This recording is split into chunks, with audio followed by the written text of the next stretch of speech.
지금 들려드릴 김선자 사건은 대한민국 최초의 여성 연쇄 살인범으로 범행 동기와 대상이 가족이었다는 점에서 그 잔혹함이 상상을 초월합니다. 이 사건을 하나의 스릴러 영화처럼 시간 순서대로 파헤쳐 드릴게요. 1980년대 서울에 살던 김선자는 겉보기엔 평범한 가정주부였어요. 페인트공 남편과 새 아이를 둔 어디서나 볼 수 있는 어머니였죠. 하지만 그녀에겐 치명적인 비밀이 있었어요. 바로 카바레와 도박이었죠. 도박 빚이 감당할 수 없을 만큼 불어나자 그녀는 빚을 갚는 대신 채권자를 없애버리자는 끔찍한 결심을 하게 됩니다. 그녀의 살인 도구는 바로 청산가리를 탄 건강음료였어요. 첫 번째 희생자. 친구 목욕탕에서 친구에게 몸에 좋은 거니 마시라며 음료를 건넸습니다. 친구는 탈의실에서 거품을 물고 사망했고 김선자는 친구가 가지고 있던 고가의 목걸이와 폐물을 훔쳐 달아났습니다. 두 번째 희생자. 친아버지 돈이 급해진 김선자는 자신의 친아버지에게도 마술을 뻗습니다. 아버지에게 건강음료 좀 드세요 라며 독이 든 음료를 건넸고 아버지는 귀가하던 시내버스 안에서 사망했습니다. 세 번째 희생자. 아버지 장례를 치른 지 얼마 되지 않아 이번엔 빚보증을 서준 여동생을 노립니다. 버스를 타고 가던 중 동생에게 음료를 건넸고 동생이 옆좌석에서 고통스러워하며 죽어가는 동안 김선자는 아무런 표정 변화 없이 가방을 챙겨 버스에서 내렸습니다. 네 번째 희생자. 좋은 집을 싸게 계약하게 해주겠다며 시누이를 불러내 거액의 계약금을 챙기게 한 뒤 역시 독살하고 돈을 가로챘습니다. 이렇게 그녀는 약 2년 동안 아버지와 여동생을 포함해 5명을 살해했습니다. 총 6명에게 시도해 1명은 구토를 하여 생존했어요. 경찰은 처음엔 단순 심장마비나 돌연사로 생각했습니다. 하지만 김선자와 돈 문제로 얽힌 주변 사람들이 계속 죽어나간다는 소문이 돌면서 수사가 시작되었습니다. 경찰이 김선자의 집을 압수수색했지만 결정적인 물증이 나오지 않아 난항을 겪고 있었어요. 이때 한 여성 경찰관의 기지가 빛을 발합니다. 압수수색 중 화장실이 급해진 여경이 김선자 집 화장실을 썼어요. 볼일을 보던 중 화장실 기둥에 묘하게 뚫린 작은 구멍이 눈에 들어왔죠. 저게 뭐지? 하고 손가락을 넣어보니 돌돌 말린 신문지 뭉치가 나왔고 그 안에서 붉은 팥 색깔처럼 변색된 청산가리 덩어리가 발견되었습니다. 체포된 후에도 그녀는 증거를 대라며 끝까지 발뺌했습니다. 경찰은 결국 이미 매장된 아버지와 여동생의 무덤을 파헤쳐 시신에서 청산가리 성분을 검출해냈습니다. 재판에서 결국 그녀는 사형을 선고받습니다.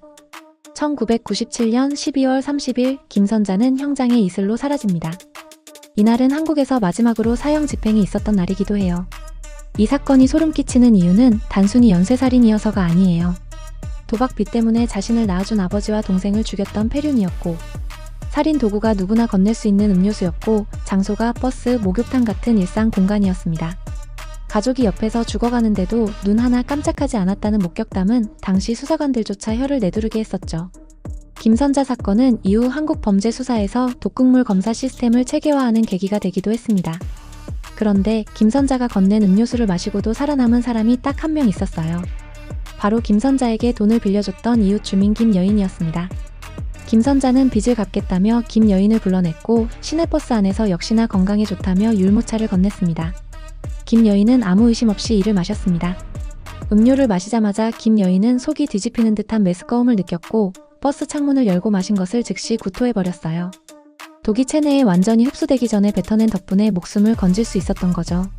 그런데 가장 무서운 건 그 다음날이에요. 김선자는 김여인의 집을 찾아가 몸은 좀 어때? 괜찮아? 라며 안부를 물었습니다. 당시 김여인은 단순한 배탈인 줄 알고 내 덕분에 좋은 거 마셨는데 체했나봐라고 대답했어요. 나중에 범행이 밝혀진 뒤 김여인은 그때 김선자가 내가 죽었는지 살았는지 확인하러 왔던 것이라며 치를 떨었죠. 나중에 수사가 시작되자 김여인의 이 증언은 단순 돌연사가 아님을 입증하는 결정적인 정황 증거가 되었습니다. 지금이라면 한두 명 사망했을 때 바로 잡혔겠지만 당시의 허술한 사회 시스템이 김선자를 연쇄 살인마로 키웠습니다. 당시엔 부모나 가족의 시신에 칼을 대는 부검을 2번 죽이는 짓이라며 극도로 꺼렸었죠. 김선자는 이 점을 악용했습니다. 아버지가 돌아가셨을 때도 여동생이 죽었을 때도 지병이 있었다며 자연사로 몰고 갔고 유족들도 슬픔 속에 서둘러 장례를 치르느라 부검을 하지 않았습니다. 1980년대는 은행 대출보다 이웃끼리 목돈을 모으는 계가 성행했습니다. 서로 믿고 거액의 현금을 주고받았는데 차용증을 쓰지 않는 경우도 많았었죠. 김선자는 이자를 많이 쳐주겠다며 이웃들의 쌈짓돈을 끌어모았고 빚이 감당 안 되자 채권자를 살해해버리면 빌린 사실 자체를 묻어버릴 수 있었습니다. 당시엔 계좌 이체 내역 같은 디지털 흔적이 거의 없었으니까요. 가장 큰 무기는 방심이었습니다. 험상궂은 남성이 아니라 동네에서 흔히 보는 아이셋 딸린 평범한 아줌마가 건네는 음료수를 의심할 사람은 아무도 없었습니다. 이 이웃에 대한 신뢰가 가장 끔찍한 흉기가 된 셈입니다. 이 사건은 한국 사회에 가까운 이웃, 심지어 가족도 돈 앞에서는 악마가 될 수 있다는 충격을 주며 보험 범죄나 독극물 범죄에 대한 경각심을 처음으로 일깨운 사건이기도 합니다.